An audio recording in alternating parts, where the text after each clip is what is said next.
minutes in now. Yeah, if I'll speak real fast. Try to get I want to say that I would emphasize 3 core values as Chula Vista City Attorney. The first is honesty. I believe that citizens are entitled to honesty from their elected officials and the public servants who they employ. Honesty should be at the core of what we do as attorneys and as public servants. All too often, it is not. As your city attorney, I will bring with me the same values of honesty and integrity that I practice every day at the Sheriff's Department and as I did as a prosecutor. I will work tirelessly to restore the trust and confidence that you should have in your elected officials. The second value that I will work to promote is independence. As I mentioned earlier, you have asked for a city attorney who's independent from the council and city officials. I come to this election as the only candidate qualified to be that independent city attorney. Unlike my opponents, I have no ties to the city of Chula Vista. I've not been endorsed by any member of the city council, nor have I been endorsed by any city official, which means the legal advice that I will provide will be based on the law as I view it, not tainted by any sense of obligation or loyalty. But a truly independent city attorney should also not be beholden to special interests either. To that end, I'm not endorsed by, nor have I sought the endorsement of either major political party. Politics has no place in this. My only desire is to provide good, solid, unbiased legal advice that your elected officials can count on and that you as citizens of Chula Vista deserve. The final value that I will emphasize as city attorney is open government. I'm actually kind of surprised that Mr. Cassis could not commit to doing what the California Constitution clearly and unequivocally commands.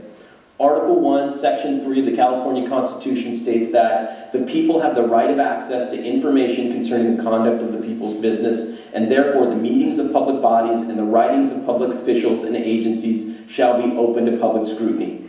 Section 2 says a statute, court rule, or other authority, including those in effect on the date of this subdivision, shall be broadly construed if it furthers the people's right of access and narrowly construed if it limits the right of access. So where my opponent wasn't clear and unequivocal, let me be. As your independently elected city attorney, I promise to broadly interpret any statute, court order, rule, or other authority that furthers your right of access to information concerning the conduct of the people's business.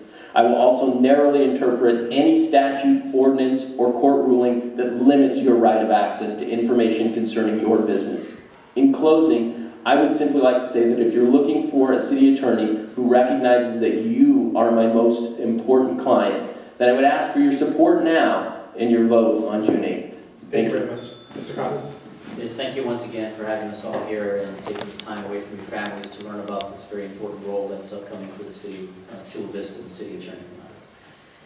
Listen, I come from a history of community service. I've served the military, I've served my country almost 15 years as an enlisted man, as an officer. As an officer and lawyer, I had the honor to serve admirals and high commanding officers in all areas of law. I had to give quick legal advice on a daily basis. As a private citizen now, I have the honor and pride to represent many, many citizens of Chula Vista and business owners. I vow to provide unbiased, apolitical legal advice to the policymakers that need that advice and need to rely on it quickly. And they need to be able to trust me in an effort to do that. And I vow to be a consensus builder to help do that. I want to help promote safety and security by working with the Chief Bejarano and his police force. This is a new era for Chula Vista. Drug trafficking organizations are operating in our city more than ever. And there's an inflow of citizens of Mexico who are bringing themselves over here to try to stay safe in our city of Chula Vista. And what that means is that potentially the bad guys can follow with them. So we need to make sure that we're keeping our streets safe and secure, and I vow to work with our law enforcement, not just local, but county and federal, to make sure that that happens. I also work to do my best and ensure that we keep our jobs as local as we can. Contrary to my opponent, I'm not going to first look to see if I can go to Arizona to see if I can find an open heart surgeon. I'm going to look here in the city of Chula Vista first because I think we have it here. Listen, folks, at the end of the day, all of us can give you lawyer answers to all types of questions that you may have, but it's the heart that matters. And I really embrace the meaning of this office, and I vow to be open to you and to what you're looking for as a citizen of Chula Vista. And thank you again, and I look forward to getting your support in the upcoming election. Thank you. Mr. Cruz? Thank you. Thanks to everyone for being here tonight. I really appreciate the engagement.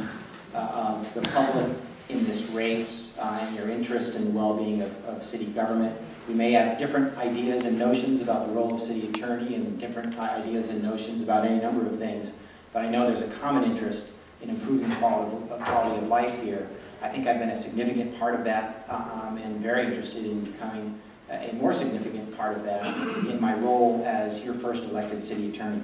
Thanks to the host, Northwest Civic Association, you guys have done a really great job with a variety of different issues. I've had the opportunity to attend a number of your forums on medical marijuana dispensaries, on geographic policing, on streetscape master plan. It's all very informative. I end up learning things myself, even though I think I know a lot of things.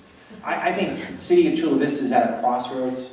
I, for one, am optimistic about our future, and I hope that many of you are here as well, feel that same way. And I hope that I might be able to give you reason to be optimistic if you're not already, as a result of my candidacy and as a result of my service in the city attorney's office. After tonight, I think we have a little bit more of a common sense about role of city attorney and the common sense of the importance that the city attorney plays in efficient government in the city of Chula Vista. And I think the important qualifications that are necessary to fulfill that role. The good city attorney who understands the working of city government and his role in it can facilitate progress and stability by consistently delivering high-quality, unbiased legal advice to his or her client, the city. But the role is limited. What are our legal options? What are the risks? What can we do to mitigate these risks? A not-so-good city attorney without such an understanding, and perhaps with his or her own agenda, can impede progress, can destabilize the city and waste taxpayer resources with ill-conceived advice and litigation. I think we've seen that before recently.